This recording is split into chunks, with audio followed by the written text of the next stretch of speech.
waste stream audit. I don't know if anybody ever done dumpster diving, but it's an interesting process. But then you can have your recycler to help you with that process too. So those are things that you can, save some money and have the vendors to help you with. Great, thanks. Morris, with so much greenwashing out there, how do you decide who to trust, who's your organization trust? Well, to me, I think everything out there is really greenwashing. It's just a matter of, you have to outweigh the benefits to, the bad things. Like, for example, they say organic is good, but asbestos is organic, marijuana is organic.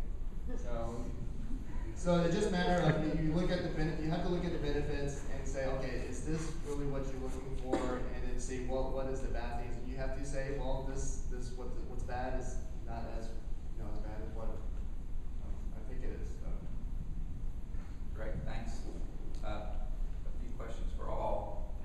If you would, pick one item that has helped your organization become green, that is considered low cost or no cost, and explain the benefits of that item. Who wants to start? I'll start. And I'm talking, I guess, from the building point of view. I mean, it's true for our organization also, but for me, a recycling program is the easiest place to start. It's a quick sense of feel good, opportunity to get people going and in the process. It's an easy thing to do. There's a lot of programs out there to make your recycling program robust. Take that process home with you. Teach your kids how to do it. Set up a recycling center at home. Set up a recycling center at work.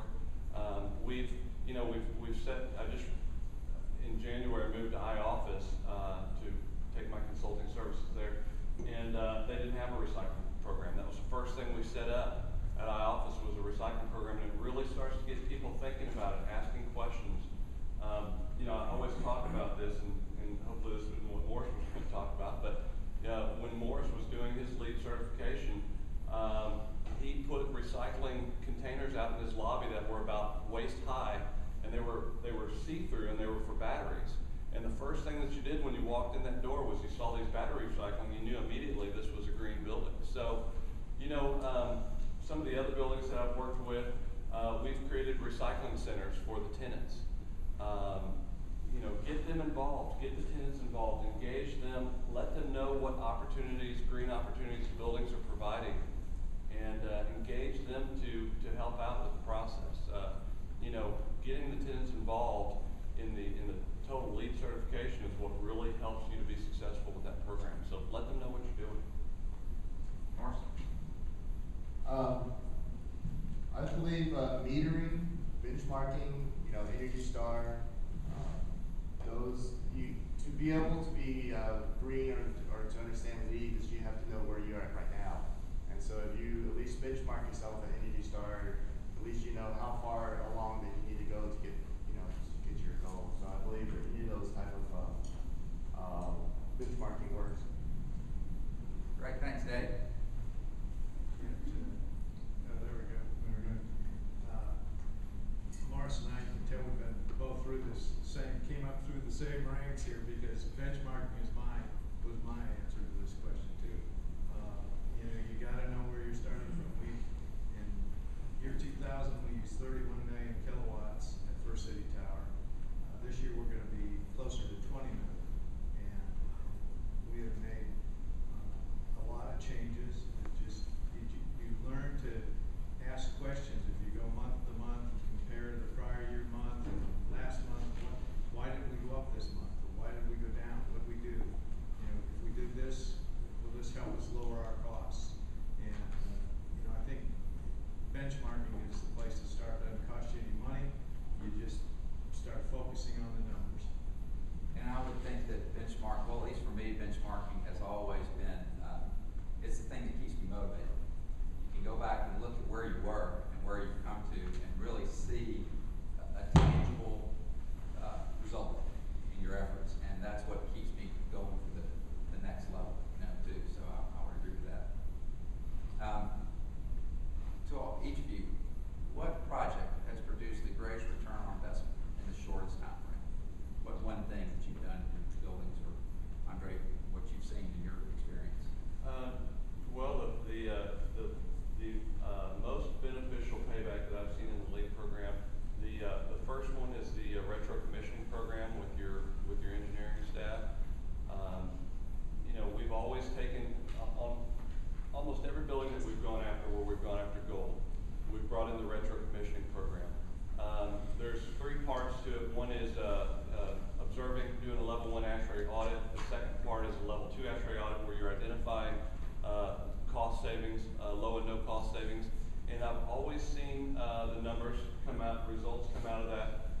Typically, you end up spending somewhere in the range of $10,000 for implementing a no and low cost, and I've always seen the payback on an annual basis is up to around $100,000. So you're looking at a 10-month payback on that. The second most effective I've seen is water reduction and water efficient fixtures, starting with lavatories, aerators, changing out 3.5-gallon water closets down to 2.4-gallon water closets if they flush. I mean, if they still clear the bowl and everything functions correctly. Of course, consult with your engineer on that. Urinals, same thing. Just reducing water. We had a property downtown that changed out all their water closets. They saved 10.5 million gallons of water a year, and they paid it back the cost in a year and a half. So I mean, those are big dollars coming back to the bottom line. So those are my two primaries. Retro commissioning and Yeah, I was water gonna, efficiency. what's retro commissioning? Well, it's where you take a look at the mechanical systems within the building. You're looking for setting times. When does equipment come on? When does it turn off? A lot of these buildings, I think these guys can talk to this pretty well. Is a tenant comes in, they state that they want to start at 6:30 in the morning. So you set your air conditioning systems to start up at 6:30. They come and go, new tenants come in, and they're starting, operations at 8, but nobody went back and reset that equipment to pull that time back up. And little things like that make a big difference over time. So after a year's time, if you aren't going back and resetting your set points and checking, where things were adjusted and what had changed over time, you're losing that efficiency, and it really adds up. So. Great, Morris? Well, especially with the cost of water going up, and it's probably going to continue to go up too.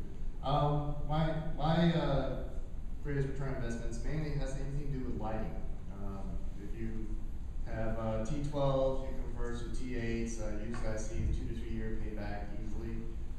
If you have timers, if you have motion sensors, if you have CFLs in some places where you can convert to LEDs. Right now, LEDs prices are starting to come down and become more affordable. So basically, any type of lighting changes. Great, Dave? Yeah, just to kind of repeat what's already been said, I